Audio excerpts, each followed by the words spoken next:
Assalamualaikum warahmatullahi wabarakatuh. Perkenalkan, nama saya Nabila Artamevia dengan NIM B1337413123367. Saya dari kelas 1D RMIK kelas Kendal. Di sini saya akan membawakan materi rekam medis elektronik yang diambil dari jurnal yang berjudul Penggunaan Rekam Medis Elektronik guna menunjang efektivitas pendaftaran pasien rawat jalan di klinik Dr. Ani. Yang pertama, latar belakang.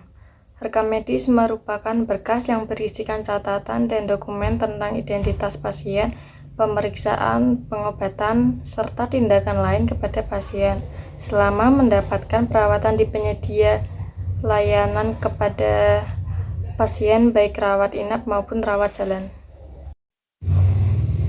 Dampak yang pertama, Fasiankes meningkatkan kualitas pelayanan kesehatan dengan data dan riwayat kesehatan pasien yang tercatat dengan baik dan akurat.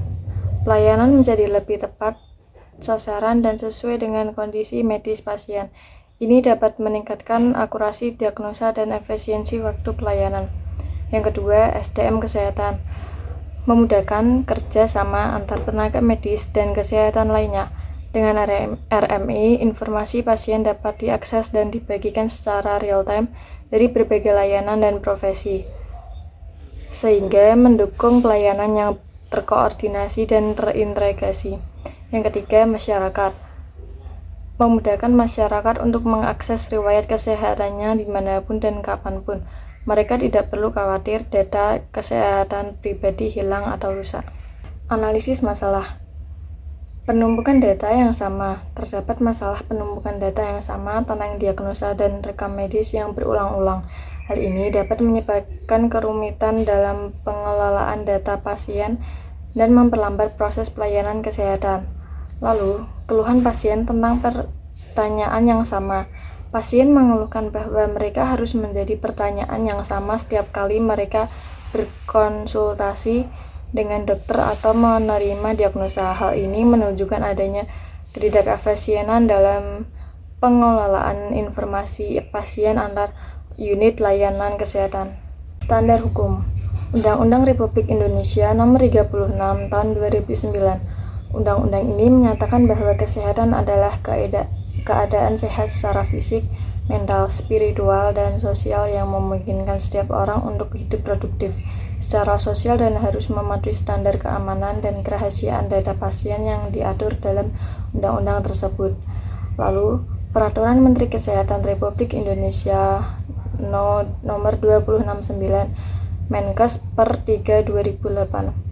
Peraturan ini menjelaskan bahwa rekam medis adalah berkas yang berisi identitas, anamnesa, penentuan fisik, laboratorium, diagnosa, dan tindakan medis. Dalam konteks penggunaan rekam medis elektronik, klinik Dr. Ani harus memastikan bahwa data pasien disimpan dan dikelola sesuai dengan ketentuan yang tercantum dalam peraturan tersebut. Rekomendasi: memberikan pelatihan kepada staf kesehatan di klinik Dr. Ani tentang kepatuhan terhadap standar hukum dan aturan yang berlaku terkait dengan penggunaan rekam medis elektronik. Hal ini penting untuk memastikan bahwa data pasien disimpan dan dikelola dengan benar sesuai dengan ketentuan yang berlaku.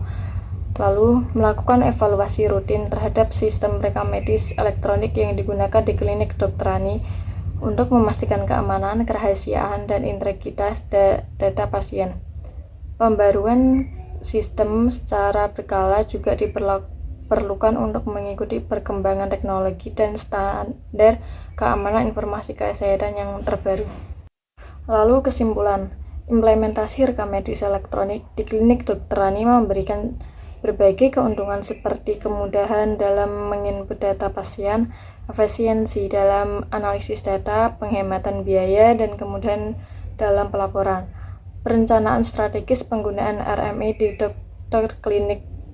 di klinik Dr. Ani membantu dalam pengorganisasian database pasien, meningkatkan pelayanan pasien, dan memungkinkan akses data pasien melalui perangkat mobile yang terkoneksi secara online.